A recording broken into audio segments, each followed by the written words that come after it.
So, kanina, tawag dyan, ang na-record ko na video ay yung pagpapatuloy ng presentation ng ating topic, yung case of two independent samples, tapos yung case of K independent samples, three or more. Present ko na din yung example ng kung ano yung mga test na ginagamit natin. Like, for example, yung Fisher's exact test, yung chi-square test for two independent samples, which can actually be extended to chi-square test for independence, chi-square test of independence. And then we also have the median test. We have the Mann-Whitney test, and then the Kruskal-Wallis test. Na-mention ko rin yung Kolmogorov-Smirnov sample test, which is actually para ma-check lang yung distribution if kung merong similar na distribution yung groups. Okay, so pero ang present ko lang kanina sa video ay, ayun nga, yung hypothesis testing, tapos mga screenshots ng results ng SPSS. So dito sa video na to, ipapakita ko naman kung paano ginagawa yung pag-analyze using SPSS, kung ano yung mga kailangan na i-click, kailangan na pipindutin using SPSS. Ang problem natin ngayon, since online tayo, is hindi naman kayo lahat merong laptop, hindi naman kayo lahat merong computer. Ang ginagawa nga natin before, by group yung ating practical exam kasi ilan lang yung may computer. So, but still, kailangan ipakita ko sa inyo kung paano ginagawa yun sa SPSS. Tsaka sa Microsoft Excel siguro, kung meron kayong magiging access sa MS Excel. Kung sakali man, pwede kayong makipag-meet sa classmates para matry kung paano ginagawa yung SPSS. Kasi actually, yung gagawin natin, yung mga bibigay ko sa inyo activities, kailangan doon ng SPSS or computer application. Paano kaya yan? Ayun na magiging problema natin ngayon sa online class kasi sa F2F nga, sa in-person natin na meeting ay limited yung ating resources. I'm referring to the laptop, the computer. Tapos ngayon, mas nalimitahan. Pero actually, magkakaroon pa rin tayo ng practical exam. That is only once natin gagawin yung practical exam. And this will be done sa finals week. Kasi sa finals week, siguro allowed naman na kayong pumasok sa school at doon ko kayo ipa-practical exam kasi I really believe na kailangan ma-experience ninyo siya na kayo mismo. Uh, so, yan, pag-uusapan natin yan sometime later. Pero ngayon sa video na to, ipapakita ko nga yung interface, yung SPSS, kung paano ginagawa yung mga statistical, non-parametric statistical tests involving this independent samples. Okay, so wait, share screen ko muna. Ang una kong i-share screen ay yung data doon sa PowerPoint natin. I hope before nyo makita itong before nyo makita itong tawag dito, ah video na to, dapat nakita nyo na muna yung naunang video doon sa lesson. Dito this is an Excel file. Makikita natin dito yung mga examples natin doon kanina. For example, ito yung example natin sa Fisher's exact test. Ito yung example natin sa chi-square test. Ito yung example natin sa median test. Ito yung example natin sa Mann-Whitney test. And then we have this as our example para sa Kruskal-Wallis H test. So, ano ba yung paano ba gagawin ito sa SPSS? Kung sakaling wala kayong SPSS, kahit sa Excel meron na din naman, although mas limited. Kumbaga sa mga statistical test, less powerful ang Microsoft Excel as compared kung meron tayong SPSS. Better pa rin kung meron kayong access sa SPSS. So, pero meron tayong way para makapag-hypothesis test using Microsoft Excel. Pero papakita ko rin muna yung SPSS. Una ito yung mga data natin. I-show ko kung ano yung mga dapat na i-click. Okay? Kasi yung lesson about sa mga tests, nabanggit ko na sa previous video, nabanggit ko na dun. So, ang gawin niyo na lang ninyo, parang complement ito. So, nandun yung lessons, tapos i-check niyo sa video na to kung paano ginawa. Kasi 'di ba dun sa lesson, sa hypothesis test natin, meron na nakalagay dun na results ng SPSS, screenshots yung nilagay ko doon. Ngayon, saan yung galing yung mga screenshots na yun? Ito yung papakita ko dito. So, isi-share, wait, una, sorry. Sa SPSS natin, if you can still remember kung anong itsura niya, parang ganito din siya, spreadsheet. Meron siyang columns, tapos meron siyang rows. Pero sa columns nakalagay yung mga variables, di ba? Tapos sa rows nakalagay yung responses ng bawat respondent. Okay, so variables, responses.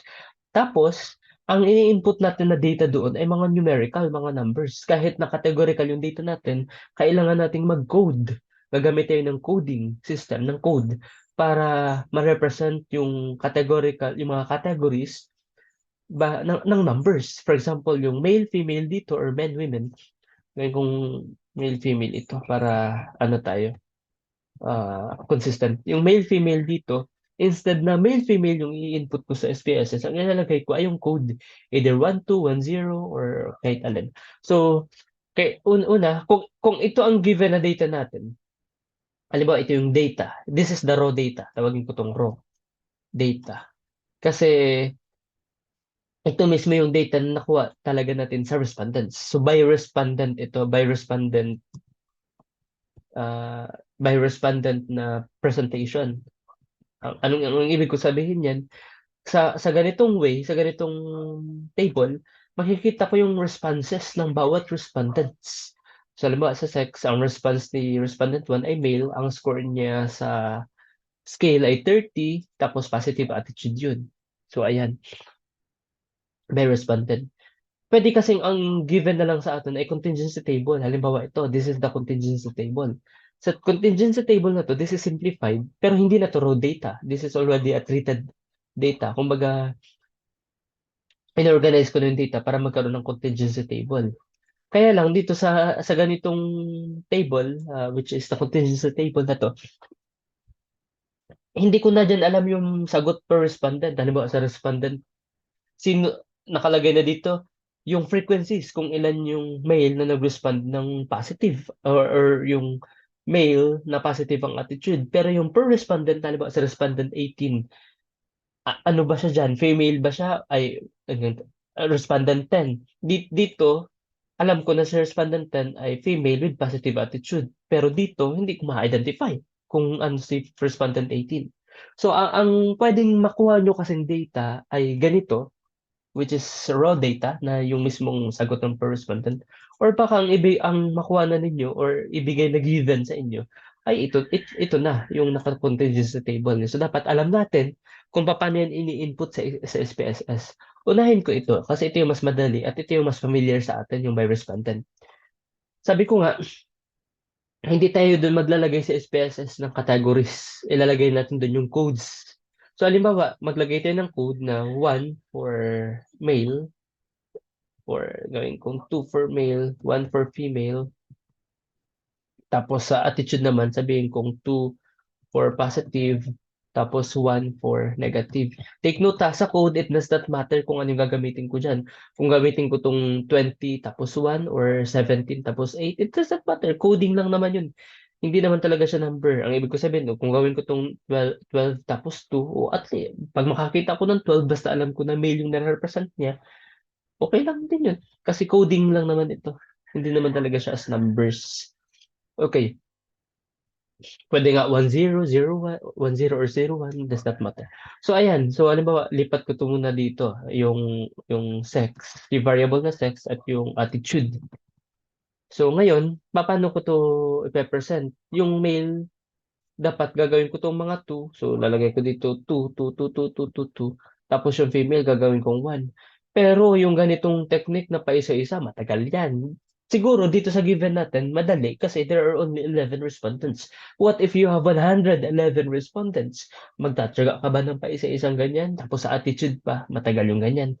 So, pwede natin gamitin yung if function. Excel ito ha. If. Equal sign muna, tapos if. So, open parenthesis. Siguro pwede kong lakyan yung, wait, tanggalin ko muna. Lakihan natin. Ayan, para makita. Okay. So, equal sign, tapos if. open parenthesis. Ang logical test natin, kapag ito na narito ay parehas sa male, alam mo, kung ito, yung nakalagay sa cell na yan ay parehas dito, pero lagyan ko to ng, press ko yung F4 para malagyan siya ng dollar signs. Ibig sabihin, yung stay sign, mag-stay siya dito. Dito sa P2, P1, mag-stay siya sa P1. Ito, hindi ko lalagyan ng dollar sign yung I2, ng stay sign yung I2. Kasi gusto ko siyang i-drag pababa. Kapag yung value dito ay pareha sa value dito, ilalagay ko na response ay 2. Bakit? Kasi 2 represents male. Pero pag hindi, di 1. Dichotomous lang naman siya eh. So kung hindi siya male, kung hindi male nakalagay dyan, di 1. Sorry. So close parenthesis ko na, tapos enter. Sorry. Kaya nakalagay dyan 2 kasi male. Tapos yung sinasabi ko kanina, gusto ko siyang i-drag na lang pababa. Take note, sa formula, dito sa formula bar, yung male dito, ay yung P1, ito, in-stay ko siya. Ibig sabihin, kahit kapag i-drag ko to, mag-stay pa rin siya sa P1. Pero ito, yung I2 sa formula, hindi na siya mag-stay. Kapag nag-drag ako, bababa din siya. Okay. Halimbawa, okay, i-drag ko to. Pag nagda-drag, itong square na to itong maliit na square ang i-click ko, tapos i-drag ko pababa. Ayan, pansinin niyo yung formula ha. May yung nakalagay dito, parehas dito, so 2 pa rin ang value. Tingnan nyo, kung i-click ko yung formula, naging na siyang I3. Kasi nag-drag ako pababa, kaya pababa din ito. Pero yung P1, hindi siya madadrag pababa kasi nalagyan ko ng stay functions. Stay, yung dollar sign. Yan yung importance niyan. Kung hindi ako naglagay ng stay doon sa P1 kanina, sa P1, kung di ako naglagay dyan ng dollar sign, ng stay sign, pag nag-drag ako pababa, pababa din siya pababa dito. Hindi yun ang gusto natin mayari. Kasi ang kino-compare natin, yung values dito ay kung kaparehas dito. Kung kaparehas, dito ang score or ang code. Kapag hindi, magiging siyang 1. So, pansinin niyo ha. Ay, sorry. Pababa. Ayan. So, ayan, madali lang. So, lahat ng male, naging 2. Lahat ng female, naging 1. Ganun din yung gagawin ko sa attitude. Ay, I'm sorry. Hindi positive, negative. Yung signs ang ilalagay ko dito. Ito, positive, negative.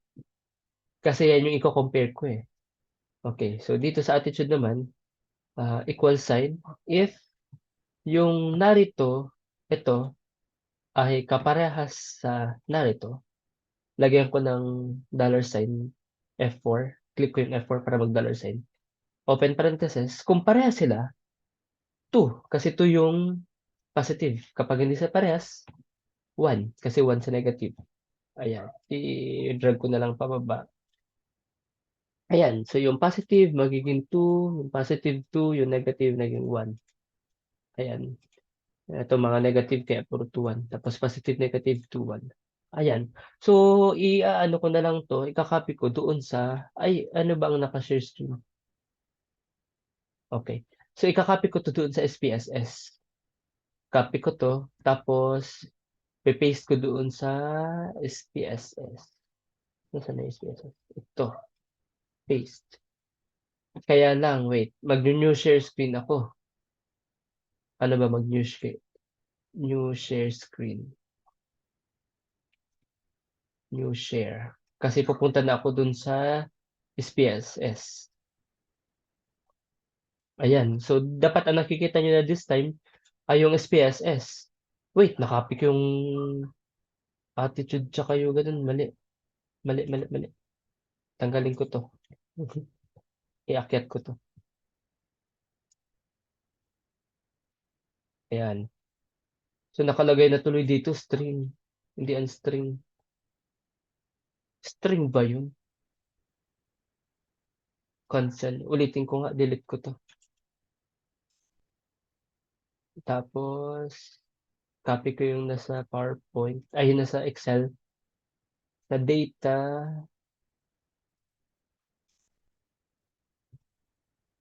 Ayan. Dapat numeric. Ito ba ang nakikita niyo sa SPSS? Ayan. Kung mapapansin niyo ganito nakalagay sa SPSS natin, sa presentation, i-edit ko na lang sa variable view. Hindi naman kailangan tanggalin talaga yung decimals, pero na ano kasi akong tingnan yung decimals eh, parang ang daming numbers. Tapos dito, palitan ko to, this represents naman sa attitude. Okay. Sa values, specify ko na kapag 2 male, tapos kapag 1 ay female. Tapos, okay. Dito naman, kapag 2 positive, tapos kapag 1 negative, add. Okay. O yan. Tapos sa measures, kailangan kong specify ang sex is nominal level. Ang attitude natin, nominal, pero yung attitude kasi positive negative, may level siya eh. Siyempre better ang attitude na positive compared sa ganun, sa negative. Pero dalawa lang din naman siya. So it does not actually really matter. Anyway, lagay ko ordinal kasi yung attitude ay positive negative ay ordinal eh. So data view, ganyan siya. So since naglagay ako doon ng ang tawag doon, naglagay ako ng values, kaya kapag pig-click ko tong, naiwan ko nakikita nyo itong, ano, dapat pala gawin kong red. Yeah, red. Ayan yung red. So, makikita nyo dito, kapag pig-click ko to, ayan, yan yung mismong result natin doon kanina. Yung nasa Excel, ganito siya. So, ngayon, gawin na natin yung Fisher's exact test. Fisher's exact test pa lang to. So, punta ako sa analyze, tandaan niyo yung mga kiniklik ko ha, ay yung mga kailangan i-click. Although, kung meron kayong laptop tsaka SPSS, explore nyo ng explore yung interface nito. So, click ko yung analyze. Naka-record ba ito? Baka hindi naka-record. Analyze. Tapos, descriptive statistics. Punta tayo sa crosstabs. Okay, crosstabs. Tapos, sa rows, ganyan, lagay ko yung attitude. Tapos, sa columns, lagay ko yung sex. Does it matter ba? Actually, it does not really matter naman kung alin yung row tsaka column. Pero parang merong convention kung alin ba dapat ang independent variable sa row, ang dependent variable sa column, parang ganun. Tapos, click ko yung exact. Tapos, ayan, nakaklik na siya. Usually, nakalagay siya dito sa asymptotic only eh. Pero kapag ang sample size ay maliit, small sample size, for example, dito meron ng tayong 11, i-click natin sa exact. Anyway, this is Fisher's exact test. Don't worry about this other number. So, continue na. Sa statistics, click ko si chi-square, tapos sa tawag dito, yung symmetric measures, i-click ko si phi. Since 2 by 2 yung table natin, kasi male, female, positive, negative, phi ang kukunin natin. So, okay na tayo sa statistics. Tapos, sa cells, ayan, nakaklik na si expected value, si observed, tapos expect. Tapos, click continue, and then, sa format, wala namang kailangan dito eh. Kung, yan na, okay na to. So, click OK. Tapos, ito yung lalabas, yung result. Wait, share screen ko ito. Kasi, hindi lumalabas yung result ng SPSS. Ayan, so makikita nyo dapat itong result na ito. Cross tabs, case processing, there are 11 valid 11 data. Sorry. Tapos ito yung cross tabulation nga, yung contingency table natin. Yung 1, 4, 5, 1. Tama ba? 1, 4, 5, 1. 1 sa male, 4 ang positive, 1 ang negative. Sa female, 1 ang positive, 5 ang negative. So ito yung data natin. Tapos yung expected count. Makikita niyo sa expected counts na yung cells, yung apat na cells, lahat sila below 5 ang values. So ibig sabihin, Fisher's exactness talaga gagamitin natin dito. So titingin tayo sa chi-square, makikita dito sa letter A, dito sa baba, wait, click ko yung red button, ito. So ayan, so makikita natin dito sa baba, yung chi-square test, yung table na to. Ang kailangan lang natin dito is yung Fisher's exact test, ito. Ayan. So kung two-sided yung ating ano, kung two-tailed yung ating hypothesis test, ito yung i-report natin 0.08, pero kung one-tailed naman 0.067. Doon sa example natin, ang nilagay ko doon na alternative hypothesis ay pang one-tailed na parang in-specify ko doon na great mas maraming male ang positive ang attitude as compared to female. Parang ganun yung ano dun pagkakasulat. Kaya ang kinuha ko dun na efficient exact p-value ay 0.067. Ngayon, since this is not below 0.05, hindi natin na-reject yung null hypothesis, kaya hindi rin tayo titingin sa symmetric measures. Hindi natin titingin. So, ayan. So, ito yung sa Fisher's exact test. So, ang pig-click ko, balik ako dun sa, sa data. Wait. Ang pig-click, new share. Okay. Ang pig-click, ayan, natin ay analyze, tapos descriptive statistics, tapos crosstabs. Actually, yan din yung mga i-click ko pag magka-chi-square test ako. Okay. So, try natin yung chi-square. Balik tayo doon sa Excel natin. MS Excel. Nasaan yung Excel? Ito. Meron pa pala akong babanggitin. Ayan. What if ang data natin ay hindi per respondent na presentation? Halimbawa, ang nabigay na sa atin ay contingency table mismo. So ito na siya, nakalagay na. Hindi natin alam yung kung ilan yung male na positive. I mean, ang ibig ko sabihin, hindi naka-specify. Halimbawa, hindi given sa inyo yung by respondent, yung ito. Tapos ang nabigay lang sa inyo na given ay ito. So ang tanong, paano natin siya i-SPSS? So ang gagawin lang natin, gagawa tayo ng, in this case, since meron tayong dalawang variables, sex tsaka attitude, di parang kailangan din natin ng ganyan. Sa SPSS, yung variables, meron din tayong sa sex, tapos meron tayo sa attitude. Pero mangangailangan tayo ng another variable, which is yung frequency. Frequency. Okay. So dito, since mauna dito yung sex, nalagay ko na rin yung sex, dalawa yung, dalawa yung categories para sa sex, male tsaka female. So, kailangan i-represent ko to. Halimbawa, ah, male, wait, i-ano ko na ha, ilagay ko na kapag male, ang code ay 2, kapag female, ang code ay 1. So dito, meron tayong dalawang frequency para sa male at dalawang frequency para sa female. So ilalagay ko dito, dalawang male, tapos dalawang female. Dito naman sa attitude, halimbawa, ilagay ko dito na si positive attitude ay coded as 2, si negative attitude ay coded as 1. Meron din tayo ditong dalawa. Dalawang score para sa positive, tapos dalawang frequencies pala para sa negative.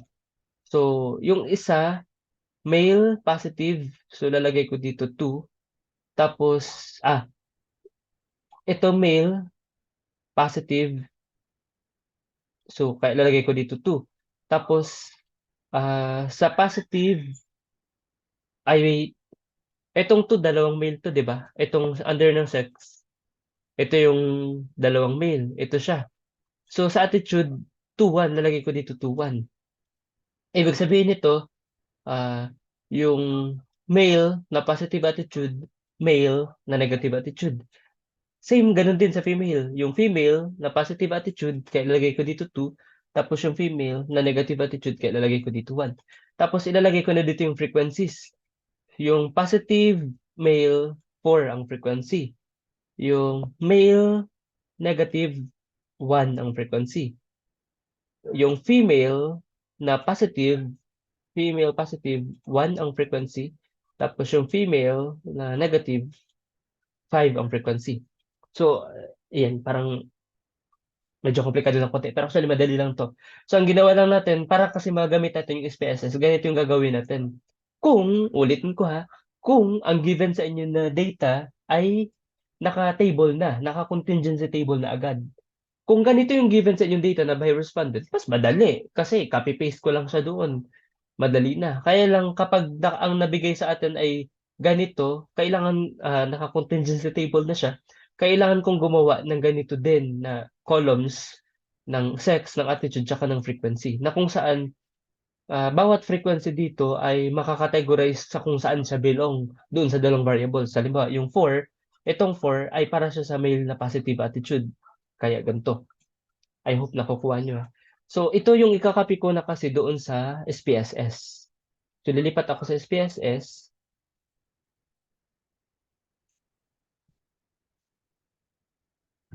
Tapos, ipipaste ko yan. Wait. Mag-new share ako para doon sa untitled. Ayan. So, makikita ninyo, hindi to na-zoom ha. So, kung i-click ko yung ito, so yan, male, male, female, female, positive, positive, positive, negative, positive, negative. Bakit? Sa variable view, nalagay ko na siya kanina pa, di ba? Na-specify ko na siya. Pero ito, frequency ito, yung third, ano natin, third variable. So, wala siyang values dyan kasi frequencies yan. Gawin ko tong zero decimals. Tapos, since frequencies yun, those are actually numbers. So, actually, scale siya. Kasi, ang mga numbers, number of female, number of male, scale yun, ratio level data yun. Ayan. Okay. So, pero before ako mag-proceed doon sa analyze, descriptive stat, tapos cross tabs, kailangan ko munang i-weight. Punta ako sa data, weight cases, itong nasa baba. Data, diretso kayo sa weight cases. Tapos, kailangan kong ilagay sa weight cases by frequency variable. Ito, ilagay ko siya dyan. Para yung, para yung narito sa frequency na laman, ay actually frequency nitong sex at attitude. Yun yung gusto kong sabihin nito. Kaya kailangan, kung ganun yung data natin, kailangan i-weight cases muna. Tapos ilagay sa frequency variable yung frequency. So, okay. Ayan na siya. Weight by frequency. Tapos, balik ako dun sa data natin. Tapos, yun na. Pwede na akong mag-proceed sa analyze. Descriptive statistics. Tapos, cross tabs. Ayun na, nakalagay na siya kasi nalagay ko na siya kanina. Sa rows yung attitude. Tapos, yung columns naman dito. Yung sex, hindi ko na kailangan i-specify kasi na-weight cases ko na siya. Hindi ko na siya ilalagay dyan. Itong layer 1 by 1 na to, 1 of 1 para to sa Cochrane-Heinzel eh. Ito, Cochrane's Mantle-Heinzel. Itong layers na to. So, hindi natin yung kailangan. So, sa exact, ayan, click na yung exact, continue. Sa statistics, yan na rin, nakaklik na rin. Tapos, sa cells, observe expected, okay na. Pwede na ako mag-proceed. So, tingnan nyo ha, yung data kanina natin, na ginawa natin kanina, nakalagay yung per respondent na response. Yung sa sex, yung by respondent. Kaya lang, dito sa presentation na to, hindi siya by respondent kasi contingency nga, yung contingency table ang nilagay natin dito. So basically, magkaiba yung way kung paano sila ginagawa. Okay, kung ulitin ko ulit ha, kung ang binigay sa inyo ay yung naka-contingency table na, ganito yung gagawin ninyo. Mag-weight cases muna kayo. Okay. So, check ko na yung okay. Yan. Ano yung result? Ito na yung result pala. Wait. Mag-new share ako. New share. Para makita niyo yung result. Yan. Okay. So, ito na yung result. Ito yung result kanina. Ito yung result kanina. Cross tabs. Ito naman yung nag-weight tayo by frequency. Ito na siya. Parehas lang naman ang result. Oo, same lang yan. Ayan. So, kukunin lang natin yung Fisher's exact. Ito, hindi natin magagalaw tong symmetric measures kasi hindi naman significant yung ating P. Pero pansinin niyo parehas lang yung presentation, yung laman yan. Yan, yung kaninang ginawa natin. Tapos yung ngayon, na given na yung contingency table, ganun din. So, kung paano ko siya ginawa, tandaan ninyo. Anyway, recorded naman tong video. Pwede nyo balikan anytime. So ito yung sa Fisher's exact test, kung paano siya ginagawa sa SPSS. Wala naman talaga nakalagay na magkiklik ka ng Fisher. Kumbaga, di ba, sa mga test kasi, ay sa mga statistics, halimbawa dito sa non-parametric, parang meron tayong kiniklik. Halimbawa, example. Ito, parang meron tayong kiniklik. Pero wala tayong ginagawang ganun sa Fisher's exact test. Automatic na siya. Kapag 2 by 2 table, lalabas yun na Fisher's exact test. Okay, kapag meron tayong 2 by 2 table. Ayan. So, proceed tayo sa chi-square. Kung paano ginagawa yung chi-square. Pero actually, basically, yung ginawa natin ito, ganun din sa chi-square. Yun din naman yun. Kasi ang Fisher's exact ay ang chi-square ay parang generalization lang naman siya or extension ni Fisher's exact test. Hindi ko masasabing extension, generalization. Okay, ipakita ko ulit yung data natin sa PowerPoint. So, share screen ko ito. So, tapos na tayo dito sa part na to.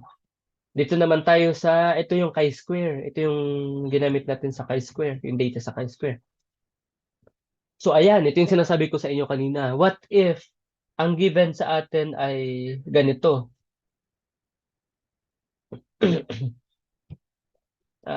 Wait, parang natingin ko meron namang test eh. Meron bang test? Balikan ko sa SPSS. Analyze, descriptive, crosstabs. Wala. Nasa Megastat pala yung isip ko. Megastat yun. Anyway, ito, tingnan natin. Ayan, ganito yung given sa atin na data. So, nakalagay dito yung 3 by 3 table, public, private, no preschool, poor, average, tapos good. So, paano natin ito i-input sa SPSS? Gagawin din natin yung ginawa natin kanina, katulad nito. So, lagyan ko ng spaces dito. Home, insert. Ayan. So, ang variables natin, wait, mag-insert ako ng more. Ang variables natin ay type of preschool experience, tapos behavior, tapos frequency. Yan. Frequency. Frequency. Ayan. So, ilan ba yung type of ito, numberan natin. Halimbawa, yung preschool 1, 2, 3. Lagyan ko nga, insert nga ako dito. So, i-code natin. Halimbawa, ito yung code natin, 1, 2, 3. Tapos, dito naman, lagyan natin ng code yung behavior. Kapag poor, insert pa rin tayo.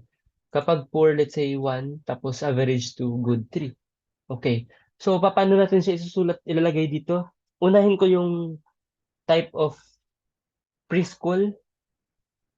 So, meron tayong sa type of preschool, di ba, ito tatlo siya. Kay public school, merong tatlong behavior.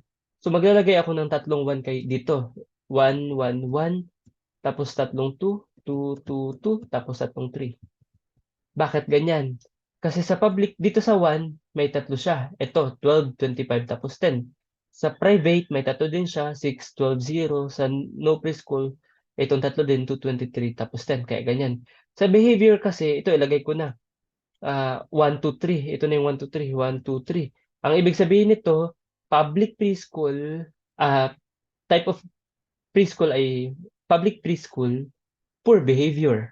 Tapos ito naman, public preschool, average behavior, public preschool, good behavior. So lalagay ko na dito yung frequency, 12, 25, 10. I hope na susundan ninyo.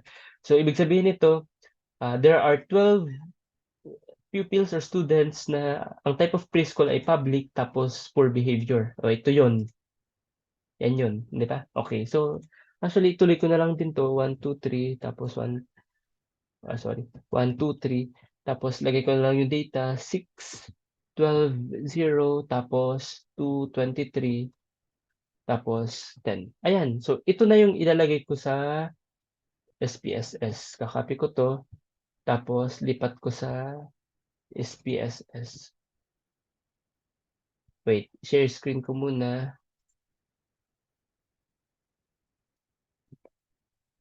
Ayan, so makikita ninyo. Kaya lang ang babaguhin ko pala, hindi na to sex, ano to, type of preschool. Ito naman yung behavior, tapos frequency. Ayusin ko yung values dito kasi nagbago tayo eh. Remove ko to. Ang 1 ay public, lagay ko lang public. Tapos ang 2 ay private. Tapos ang 3 ay no preschool.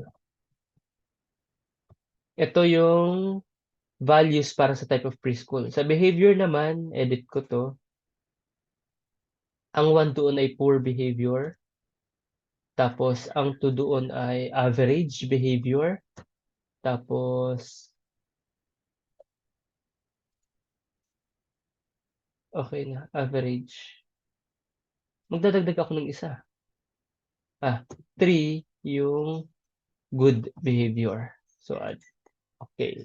So, ayan na siya. So, ang level of data pala natin ay, hindi level of data. You measure, type of preschool is nominal, yes, kasi public-private. Wala namang levels doon. Ang behavior, ordinal talaga ito. Bakit? Kasi yung ang behavior, poor, average, tapos good, di ba? May levels yun, kaya ordinal. Yung frequency scale, kasi ang frequency, ang counts ay ratio level data. So, ayan. So, ito yung data natin.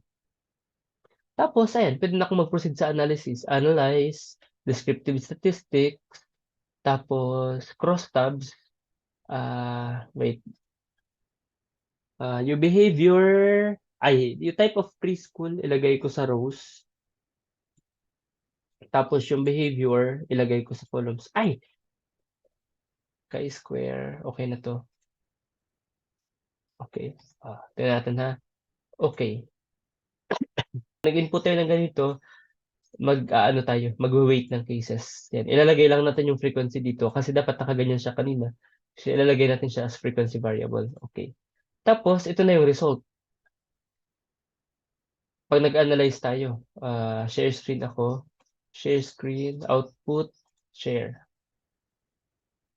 Ito na. So, type of preschool, cross-tabulation ito ng type of preschool tsaka behavior. Okay. So, mapapansin natin dito na yung expected count dito, mababa, may dalawa na ano ko na to sa lesson kanina. Ang kukunin natin dito ay yung likelihood ratio.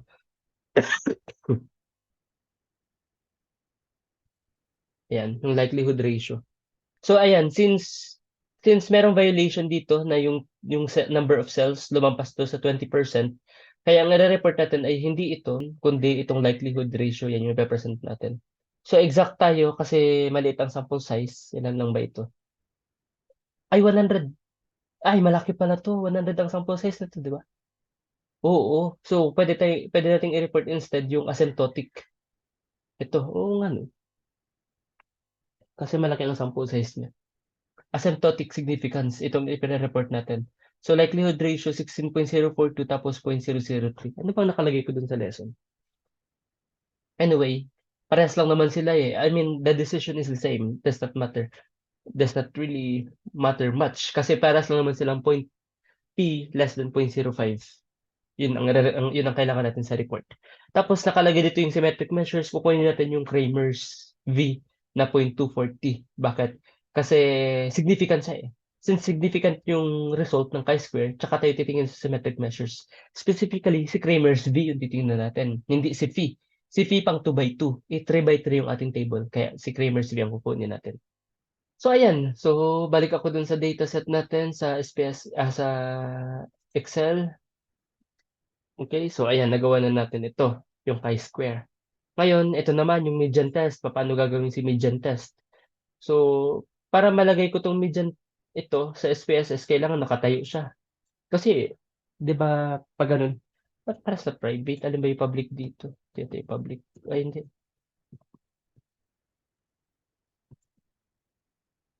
Public banks.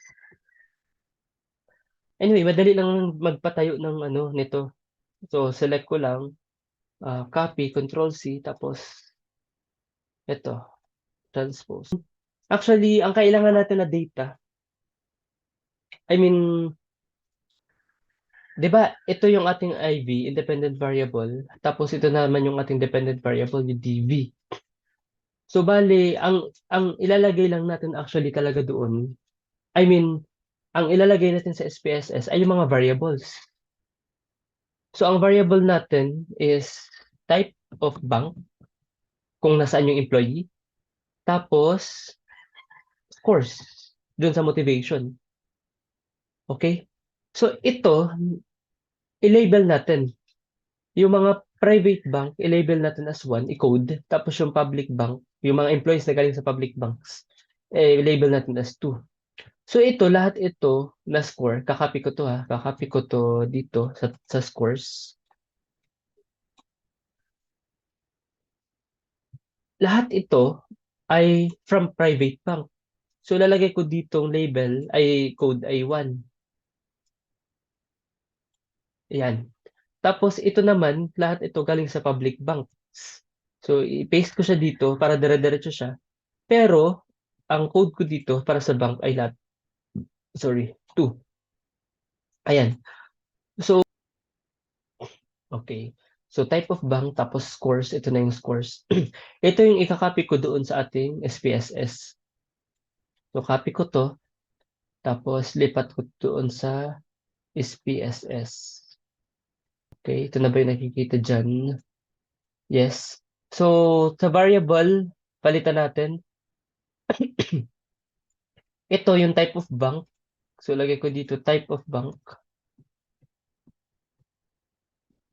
Tapos, ito naman yung scores dun sa motivation. Work motivation. Scores. Ayan. Walang motivation scores. Bakit pa? Work motivation score. Decimal 00. Okay na siya. Tapos, si type of bank, ang measure niya ay nominal kasi public-private lang naman. Samantalang yung work motivation ay nakascale kasi score siya. Ayan. So, pwede na tayo ditong mag-median test. Kasi median yung ginagawa natin. Pero actually, kung yung median, Kolmogorov-Smirnov, tapos Mann-Whitney, pwede nyo gawin sa ano na to. So, analyze, tapos non-parametric statistics, independent samples, customize analysis, compare, hindi, customize. Ang fields natin is itong dalawa. Hindi. Si work motivation yung test field, tapos si type of bank siya yung groupings. Yung groups natin na private public, dito natin siya ilalagay sa groups type of bank. Tapos sa settings, customize test, median test pa lang naman yung ginagawa natin, pero pwede ko rin i-check si Mann-Whitney tsaka Kolmogorov-Smirnov. Kasi applicable din yung dalawang tests na yan, Mann-Whitney tsaka Kolmogorov-Smirnov. Pero check natin. Run. Okay, so ito yung lumabas. Ang pinag-usapan natin sa median test pa lang naman, ito siya, 0.220, so retain the hypothesis. Kapag pig-double click ko ito, double click, yung median test statistics, yung total n, degrees of freedom, tapos yung p-value. Fishers tayo kasi small ang sample size. I mean exact p ang kukunin natin kasi small ang sample size. Okay, so balik ako doon sa data natin. Share. Wait. Mann-Whitney. Kailangan ko na naman mag-share screen. Ayan, so ito yung kapag pig-double click ka naman yung Mann-Whitney, ito yung lalabas. So makikita natin dyan yung distribution to ng scores. Ay, yung distribution ng scores nila sa public tapos private tapos public. Yung Mann-Whitney value which is 80.50 tapos yung statistics 0.379 yung exact P. Tapos ito naman yung Kolmogorov-Smirnov. Ayan. So 0.668 nakalagay. Okay. Ayan, sa median ito. Median test. Question, paano ba malalaman kung pag nagko-Kolmogorov-Smirnov, 'di ba ang null hypothesis natin doon, there is no significant difference in the shape of the distribution. Okay, sa Kolmogorov-Smirnov, ang null hypothesis, the distribution of scores is the same across categories. Tapos since ang p-value niya ay 0.668, we retain the null hypothesis. Meaning, ito siya. The same talaga yung distribution. Tama yung sinasabi ko. The same yung distribution shape. Ang Kolmogorov-Smirnov, ang habol nito ay yung shape ng distribution. Okay. Tandaan nyo nga, Kolmogorov-Smirnov sa normality yung shape. Yun kasi yung minemeasure nito usually talaga ng Kolmogorov-Smirnov. Anyway, so ito yung para dun sa median test actually. Balik ako dun sa, ang ibig kong sabihin, yung data na meron tayo dito ay para sa median test ito. Example to ng median test dun sa ating PowerPoint. Ito naman yung example, yung method 1, method 2. If you can remember yung pull out, tapos yung small group, yung sa reading ng mga bata. Ito yung ano natin, ito yung data doon. So, paano siya ginawa? Method 1 tsaka method 2. Ang gagawin natin, ito din. So, specify natin yung method, tapos yung score. So, ito yung sa method 1, yung score ng mga methods 1, kaya lagay ko dito 1. I-ano ko na, mano-mano kasi palit lang naman, konti lang naman. Ito naman sa mga method 2. Yun na sa method 2. Yung scores, so 2. I-drag ko na pababa. Ayan. So, ang gagawin natin dito is yung Man-Whitney U test. So, ito yung kakopy natin doon sa SPSS. Copy. Tapos, lipat ko sa SPSS.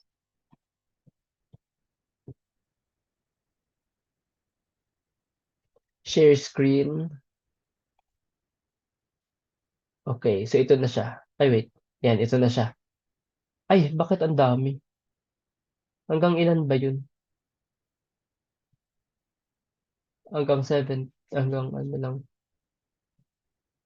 Hanggang dito lang. Tanggalin ko tong ibang ito. Yan. So, yan lang yung data natin. Tapos, baguhin ko ito method. Tapos ito scores. Reading scores. Nominal, okay na to. Tapos scale, okay na rin yan. O sige, balik ako dun sa data view. So, ayan. Punta na tayo sa analyze. Tapos, non-parametric, independent samples. Ayan. Man-Whitney tayo. I-uncheck ko na muna to. I-ano ko pa rin si Kolmogorov-Smirnov. Sige. I-check ko lang si Midjan. Sa fields, hindi na. Ang method, ito yung grouping. Ito yung grouping. Kasi method 1, method 2, tapos course yung nasa test fields. Okay, so settings, yan, i-check ko lang silang lahat. Okay. Share screen ko yung result. Okay, so ito na siya. Lahat sila significant. Pero yung test natin is yung example natin para siya sa Man-Whitney. Kaya lang, kung napansin niyo meron siyang outlier. 'Di ba yung 102 na score? So kung tutuusin, dapat ang gagamitin natin is median test. Although, kaya chinay ko si median test din eh. So, since median, yung data natin na method 1 tapos method 2, tapos merong outlier, 'di ba? Yung outlier parang nagsasabi siya sa atin na baka yung distribution ng shape ay hindi equal. So i-check natin yung distribution ng shape using the Kolmogorov-Smirnov. Ito. So Kolmogorov-Smirnov test, null hypothesis, the distribution of scores is the same. Na-reject natin yan. Ibig sabihin, ang null hypothesis niya, same yung shape ng distribution ng scores. Pero rejected natin yan. Ibig sabihin yung distribution shape ng method 1 tsaka ng method 2 ay magkaiba. So, hindi natin actually talaga magagamit yung si Man-Whitney U test. Hindi natin magagamit si Man-Whitney U test. Ang gagamitin natin instead ay si median test.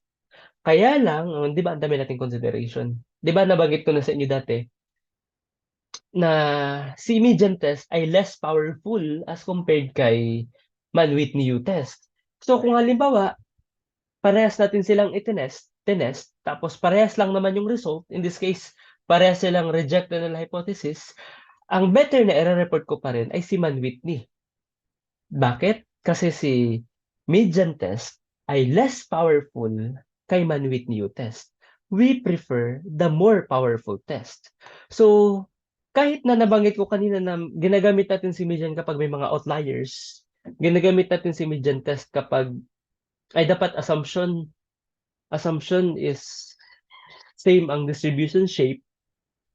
Kapag hindi same yung shape ng distribution as stated dito sa Kolmogorov-Smirnov, ang gagamitin natin si median test. Kaya lang, since same lang naman yung result, mas maganda nang i-report pa rin natin ay si Man-Whitney. Yan na, may mga ano tayo dyan, may mga, anong tawag natin dyan, rationalization, kung bakit yun yung gagamitin natin na test. May mga rationalization.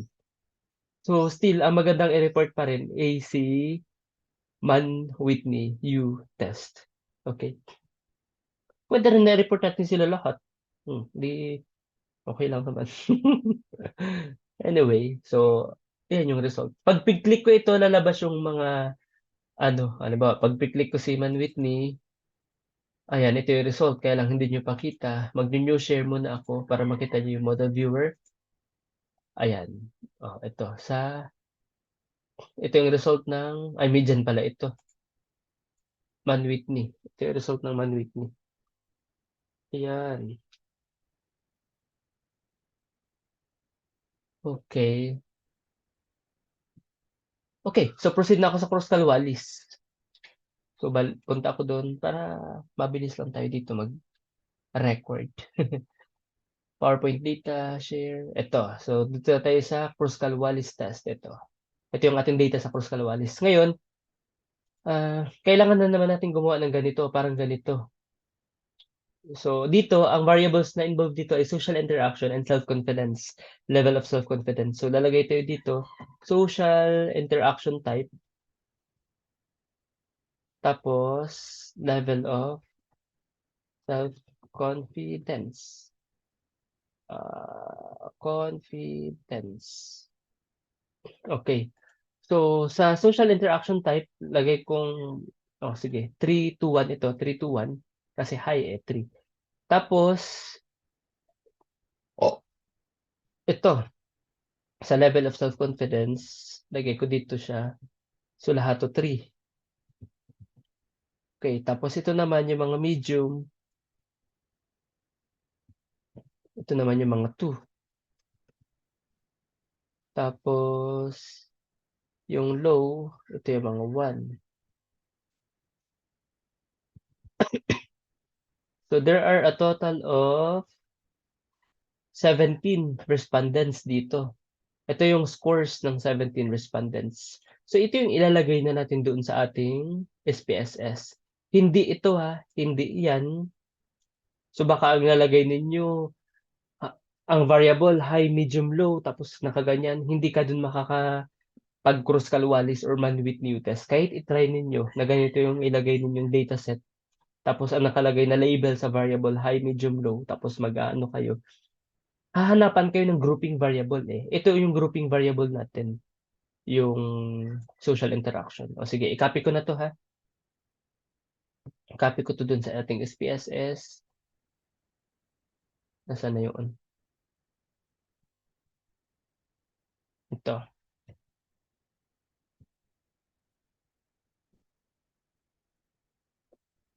Mag-new share ako para makita natin yung data sa SPSS. Okay. Ayan. So, ayusin ko pala dito, type social interaction. Interaction. Tapos dito naman sa baba yung self-confidence. Okay.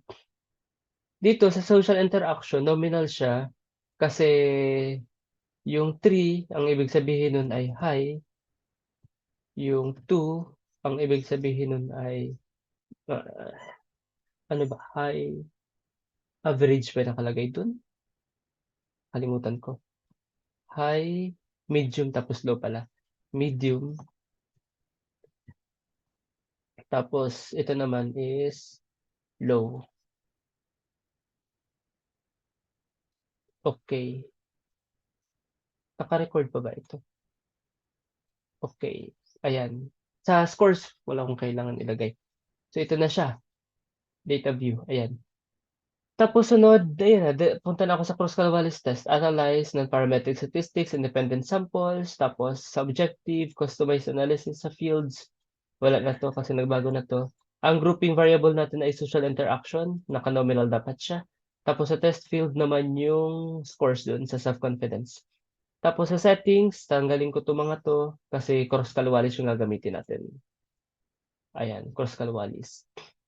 Tapos, test options, 5%, okay na to, run. Tapos ito yung magiging result magiging out. Ayan, so nakalagay dito is rejected null hypothesis.